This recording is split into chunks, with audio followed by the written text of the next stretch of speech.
Welcome to Madurai spice box. இது வரைக்கும் நம்ம சேனலை சப்ஸ்கிரைப் பண்ணாதவங்க சப்ஸ்கிரைப் பண்ணிக்கோங்க. இன்றைக்கி வாழைக்காய் வச்சு வெஜ்ஜிலேயே ஒரு கோலா உருண்டை பண்ண போகிறோம். தேவையான பொருட்களை பார்க்கலாம். நான் இப்போ ஒரு வாழைக்காய் எடுத்து வச்சுருக்கேன். அதுக்கு ஒரு 4-5 சின்ன வெங்காயம், ஒரு சின்ன துண்டு இஞ்சி, ஒரு 2 வெள்ளைப்பூடு, கொஞ்சோண்டு தேங்காய், கொஞ்சம் கருவேப்பிலை, 1 டீஸ்பூன் சோம்பு, ஒரு ஏலக்காய், ஒரு பட்டை, ஒரு கிராம்பு, ஒரு 2 பெரிய மிளகா வத்தல், 1.5 டேபிள் ஸ்பூன் பொரிகடலை,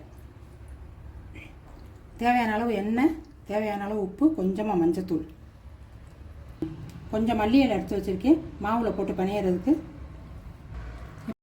வாழைக்காயை 2ஆக வெட்டி இட்லி கோப்பையில் தண்ணி ஊற்றி வேக வச்சு எடுத்துக்கிடுவோம்.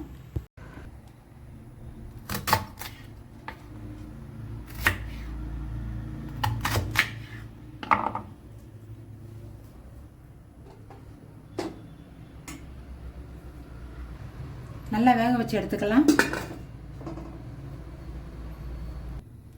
இப்போ வாழைக்காய் வேகட்டும். நம்ம அதுக்குள்ளே மசாலா அரைச்சிட்டு வந்துடுவோம்.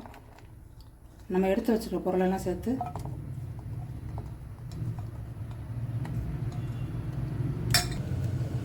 நான் தேங்காவை பல்லாக நறுக்கி வச்சனால முதல்ல தேங்காவை மட்டும் அரைச்சிக்கிறேன் கொஞ்சம். அதுக்கப்புறம் மசாலாலாம் சேர்த்துக்கிடுவோம். தண்ணி ஊற்றக்கூடாது. தண்ணி ஊற்றாம தான் அரைச்சி எடுக்கணும்.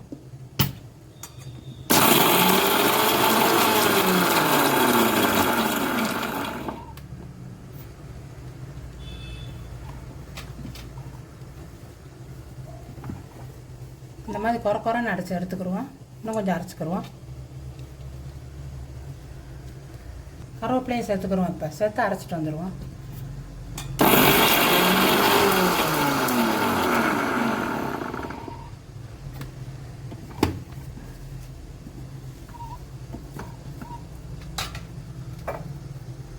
இதுலேயே கொஞ்சமாக மஞ்சத்தூள் சேர்த்துக்கிடுவோம்.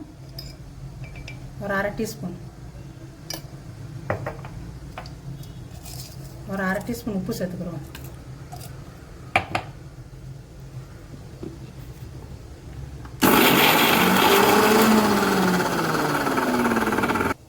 தண்ணி ஊற்றாமல் குறைன்னு அரைச்சி எடுத்துகிட்டு வந்தாச்சு. இப்போ வாழைக்காய் வேகட்டும். வாழைக்காயை சீவி இதில் சேர்த்து பிணைஞ்சு உருண்டை பண்ணிக்கிடுவோம். வாழைக்காயை இப்போ நம்ம வேக வச்சு எடுத்தாச்சு. இப்போ இதை தோலை உரிச்சிட்டு நல்லா மசிச்சு நம்ம அரைச்சி வச்சுருக்க மசாலாவோட சேர்த்துக்கிடுவோம். நம்ம நறுக்கி வச்ச கொத்தமல்லி இலையும் இலையே சேர்த்துக்கிடுவோம். உப்பு ஏற்கனவே மசாலாவில் போட்டிருக்கு. நீங்கள் பத்தாட்டி பிணைஞ்சு பார்த்துட்டு திரும்ப சேர்த்துக்கலாம். உப்பு நல்லா இப்படி மசிச்சு விட்டுக்கோங்க.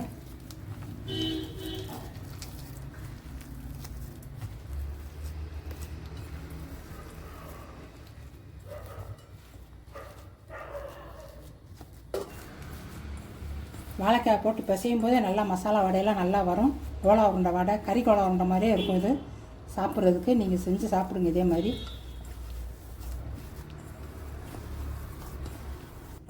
மசாலா அரைக்கும் போது மட்டும் தண்ணி சேர்த்துடக்கூடாது. தண்ணி சேர்த்தோம்னா உருண்டை பிடிக்க வராது. மசாலாவில் தண்ணி சேர்க்காதனால தான் இந்த கரெக்டாக வந்துடுச்சு உருண்டை பிடிக்க. இந்த மாதிரி தான் அரைச்சி எடுத்துக்கணும். இந்த மாதிரி உருண்டை பண்ணி தட்டில் எடுத்து வச்சுக்கிறோம். போடுறதுக்கு ஈஸியாக இருக்கும்.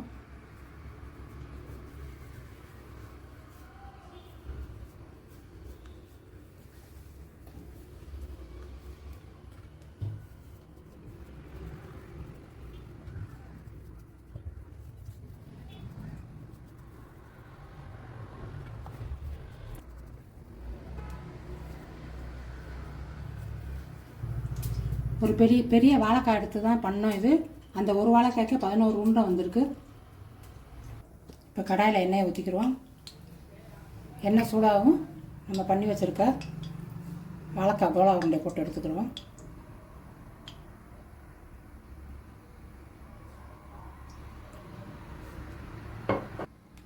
இப்போ நல்லா எண்ணெய் சூடாயிருச்சு. இப்போ நம்ம உருட்டி வச்சுருக்க உருண்டையை ஒன்று போட்டு எடுத்துக்கிறோம்.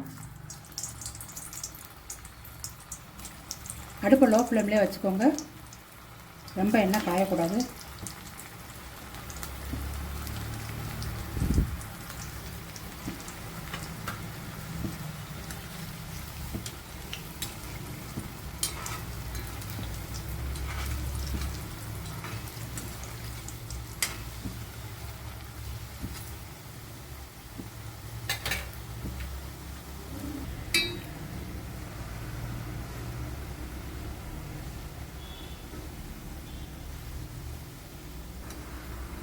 ஒரே மாதிரி இந்த மாதிரி திருப்பி விட்டுக்கிட்டே இருங்க, அப்போ தான் ஒரே மாதிரி வேகும். நல்லா கோல்டன் ப்ரௌன் கலர் வரவும் எடுத்துடலாம். இன்னும் கொஞ்சம் நேரம் வேகட்டும்.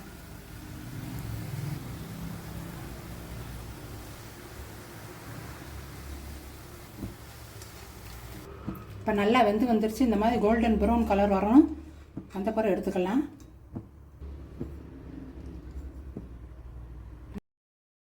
இதே மாதிரி நீங்களும் வீட்டில் செஞ்சு சாப்பிட்டு பார்த்துட்டு எப்படி இருந்துச்சுன்னு கமெண்ட்டில் சொல்லுங்கள். நன்றி.